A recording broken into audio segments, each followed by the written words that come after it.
ऐसी भी हाल विवायन सो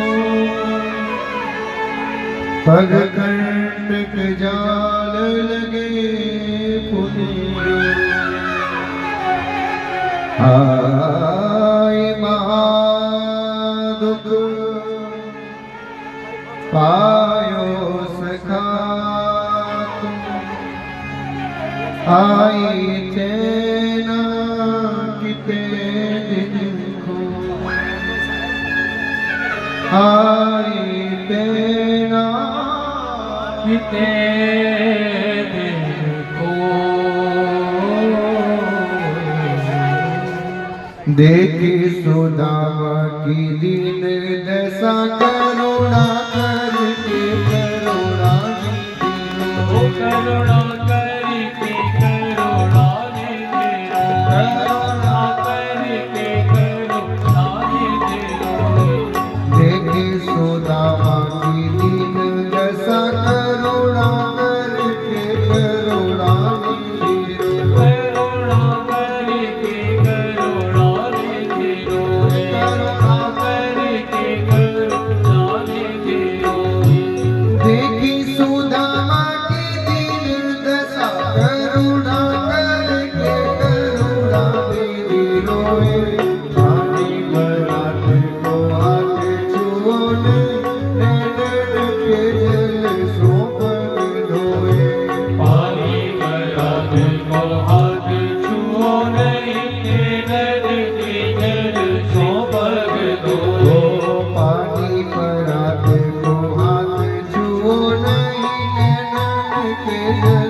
भगवान ने नेत्रों के आंसुओं से सुदामा जी के चरण धोए।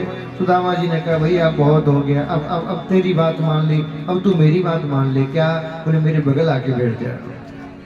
तो बराबर में भगवान को बिठाया। आज खूब वार्तालाप हुई। भगवान ने सुंदर स्नान कराए, दिव्य वस्त्र पहनाए। रात्रि हुई तो सुदामा जी ने कहा भैया एक बात बता, तेरे ब्याह करो कि ना? सुदामा जी ने जैसे ऐसा सुना तो भगवान कहने लगे बता तो सही, तू तो बचपन से ही बैरागी होने की बात करता था, बाबा जी होने, तो ब्याह करो कि ना? सुदामा जी कहने लगे देखो हमारी तो इच्छा नहीं, लेकिन घर वालों ने जबरदस्ती करा ही दियो। अच्छा। सुदामा जी ने कहा देख मेरी तो इच्छा बचपन से नहीं थी विवाह करने की, लेकिन तू तो बचपन से करना चाहता था, तूने किया कि नहीं? भगवान के लिए हाँ हो गया। कितने हो गए? बोले कितने का क्या मतलब है? बोले तुम एक में तो टिके नहीं होगे, हमें पता है। सुदामा जी ने जब ऐसा कहा तो भगवान बोले अभी नहीं बताऊंगा, वरना तुम हार्ट अटैक से मर जाओगे, कल बताऊंगा। हाँ इतना सहन थोड़ी कर पाओगे, जो आदमी को एक भयो हो सुन ले के 16,108 वैसे ही मर जाए कि मैं एक ना झेल पा रहा हूँ तो मैं 3 ने कैसे झेल रहे हो? क्यों भैया? जिनको ब्याह है वो वही जाने महाराज। मिथिलेश जी बार-बार गर्दन ला रहे, सही कह रहे हो महाराज, दिल का दर्द किससे कहूँगा। शादी का लड्डू मोतीचूर का जो खाए वो भी पचता है, और जो ना खाए तो इससे अच्छा फिर खा के ही अच्छा कई लोग ऐसे जो खाना तो चाह रहे हैं मिल ही नहीं रहा हो, फिर ये भी तो बात है ना कई बार। आज दिव्य झांकी का दर्शन करिए, त्रिलोकी का नाथ नारायण सुदामा जी के चरण दबा रहा है। लक्ष्मी रूपी साक्षात रुक्मणी हाथ में चिवर लेके खड़ी हुई हैं। किस कारण से? तप के प्रभाव से। दूसरा दिन हुआ, भगवान ने दिव्य भोजन कराया और जब जैसी भोजन कराने के बाद फ्री हुए, सुदामा जी ने कहा बस भैया आज्ञा दो, अब हम चलते हैं। क्यों? बोले तेरी भाभी घर में अकेली है। और जैसी भाभी का नाम सुना कृष्ण तुरंत बोल पड़े, भाभी ने कुछ भेजोना है। सुदामा जी सोच रहे हैं अब क्या बताऊं, कैसे बताऊं, क्यों सोच रहे हैं सुदामा जी? सुनिए, पत्नी ने भाववश आकर या अभाववश आकर टूटे हुए चावल भेजे थे। क्या भेजा था? और सुदामा जी कौन है? ज्ञानी ब्रह्मवेत्ता। सुदामा जी कह रहे हैं एक टूटे हुए चावल भगवान पर अर्पित किए नहीं जाते, अब मैं इनको चढ़ाऊं कैसे? समझ में आ रही है बात? मैं सारे में आपको क्या समझाना चाह रहा हूं? टूटे हुए चावल परमात्मा को नहीं चढ़ाए जाते, उसका नाम ही अच्छत, जो छत ना हो। इसलिए जब भी भगवान की पूजा करने जाओ तो टूटे चावल उसमें ना हो, इस बात का आपको ध्यान रखना है। समझ में आ रही है बात?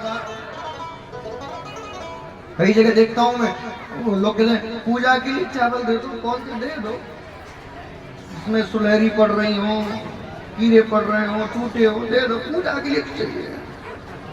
भगवान भी कहते हैं इसको आशीर्वाद दे दो, बोले कौन सा दे दो, मरने का कर देखा, ये भी तो ऐसे ही लाया था, दे दो। तो जैसा करोगे वैसा मिलेगा साहब। क्यों जी? बोया तेल बबूल का तो आम कहां से हो? इसलिए जब भी पूजा के लिए सामग्री लाया करो, जब भी दान देने के लिए सामग्री लाया करो, तो कहो भैया हमारे घर के लिए तो भले 25 रुपए किलो वाले दे दो, लेकिन पूजा के लिए तो अच्छे बासमती के 100 किलो वाले दो, क्योंकि परमात्मा को खिलाना है, सामान्य आदमी को नहीं, उसको खिलाना है। समझ में आ रही है बात? लेकिन हम उल्टा करते हैं, अपने लिए अच्छा, पूजा के लिए बुरा।